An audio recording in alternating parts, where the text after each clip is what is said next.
Hi, I'm Angela Maycock, the Assistant Director of ALA's Office for Intellectual Freedom, and I'm going to read from The Catcher in the Rye.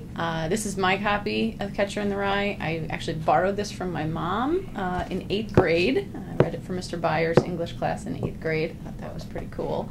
And it's one of my favorites. This copy is obviously falling apart quite a lot, and I'm going to read a section from it. But all of a sudden, I changed my mind. All of a sudden, I decided what I'd really do. I'd get the hell out of Pensy, right that same night and all.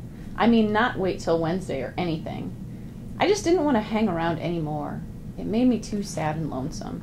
So what I decided to do, I decided I'd take a room in a hotel in New York, some very inexpensive hotel and all, and just take it easy till Wednesday. Then on Wednesday, I'd go home all rested up and feeling swell. I figured my parents probably wouldn't get old Thurmer's letter saying I'd been given the axe till maybe Tuesday or Wednesday. I didn't want to go home or anything till they got it and thoroughly digested it and all. I didn't want to be around when they first got it. My mother gets very hysterical. She's not too bad after she gets something thoroughly digested, though. Besides, I sort of needed a little vacation. My nerves were shot. They really were. Anyway, that's what I decided I'd do. So I went back to the room and turned on the light to start packing and all. I already had quite a few things packed. Old Stratladder didn't even wake up. I lit a cigarette and got all dressed, and then I packed these 2 Gladstones I have. It only took me about 2 minutes. I'm a very rapid packer.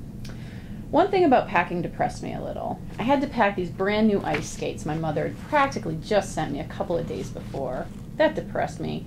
I could see my mother going into Spalding's and asking the salesman a million dopey questions, and here I was getting the axe again.